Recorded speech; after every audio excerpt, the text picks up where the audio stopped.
Liber de Monstrum, the Book of Monsters, the Grunt. A researcher's insight into the Grunt, undated. It is quite difficult to perform any typological analysis of this Louisiana incident. I'm starting to think these events may have been the beginning of the zombie stories we have today.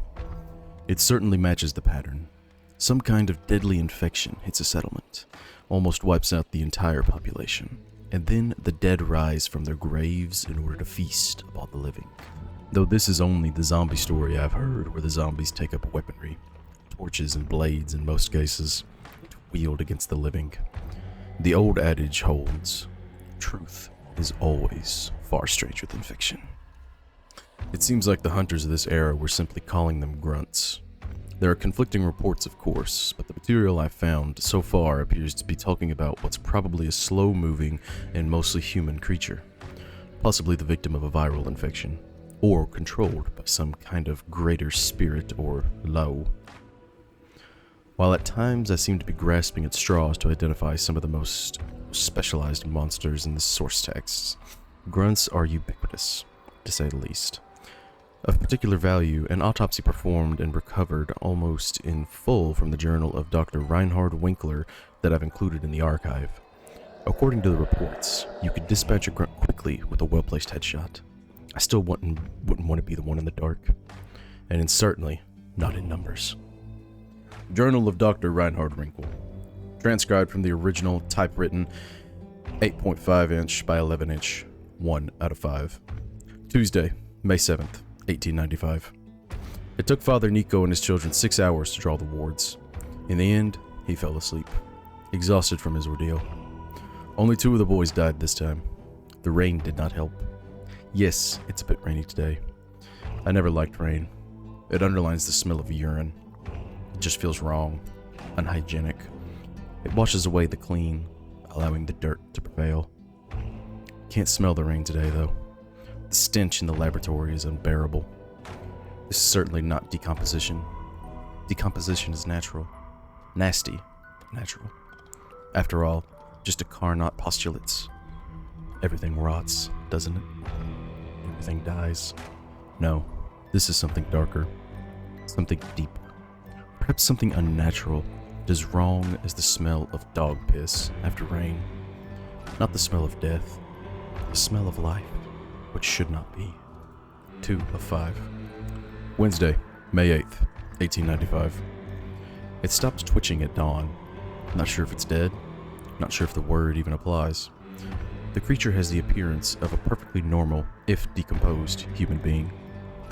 Yet inside, I suspect there is some kind of darkness, hint of something, dare I say, satanic. Father Nico broke the silence, assuring me that the darkness is unable to breach the wards now, rendering this specimen inert. Apparent cause of death. Multiple bullet wounds in the cranium, I'd say under normal circumstances. If I can ignore its missing larynx. Its throat looks chewed off, fang marks of a beast of some sort, something we haven't seen so far. I have difficulty finding a suitable classification for this specimen. Philip Howe calls them Zonbi, an older Haitian word for human beings controlled via magic. Although fairly accurate, I believe it's too narrow of a definition. The wards may be doing little more than securing Father Nico's peace of mind, truth be told. I've more faith in bullets having rendered this thing inert than his ritual. The Black's notes refer to them as a vessel, an empty receptacle for whichever spirit decides to invade, or perhaps just a vessel for the plague. This too feels inaccurate as so far. Need to investigate more. 3 of 5. Sunday, May 12th, 1895. Can it be just 4 days since my last entry? So much lost in such a short space of time. I'm coming around to Father Nico's interpretation of this thing. There is comfort in faith, believing again. Dissection's still proving to be difficult. Tissue collapses and disintegrates under the scalpel. With great difficulty, I managed to reach the vital organs. It looks fascinating, to say the least. There is no significant anatomical change as far as I can tell. It is very likely these things are still fundamentally human. Torn muscle fiber all around suggests resistance to motor.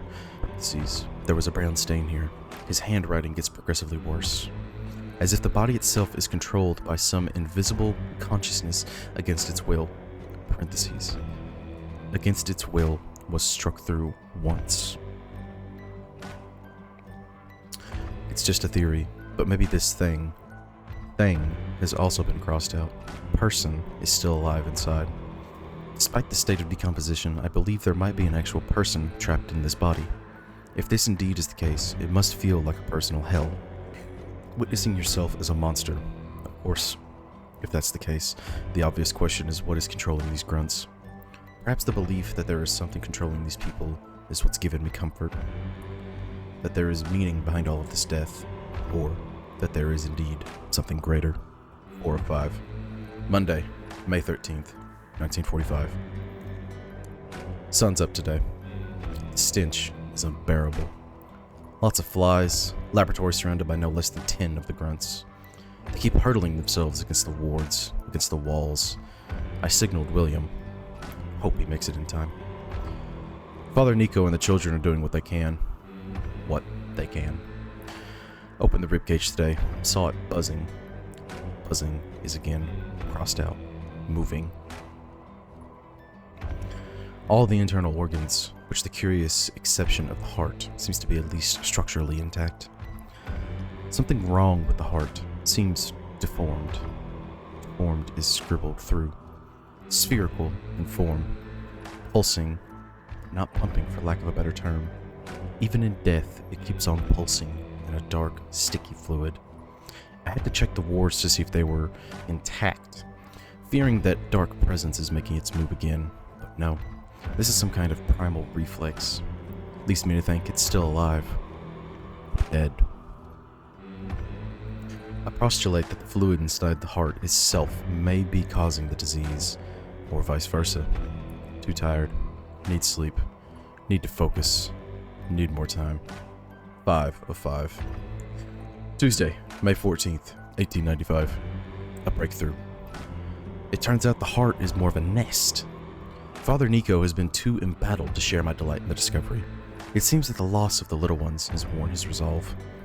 If only I could get inside his head, direct him to the matter at hand. The heart seems to be pumping some sort of nutritional fluid into the veins, which in return house tiny larvae. Is it pumping insects? Need samples. Something else I haven't caught before. The circulatory system now seems venated, like the wings of a horsefly. I'm quite sure this was not the case before. The specimen appears to be changing, evolving.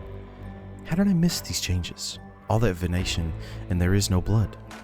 Is it the black liquid that is the blood? For what purpose? I don't know.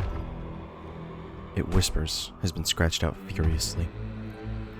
I am exhausted, eyes burning, head buzzing. Where in the 9 hells is William? And now the specimen seems to have developed a new post-mortem reflex, semi-regular spasms. It is as if the chest cavity is going to explode. The grunts are almost in.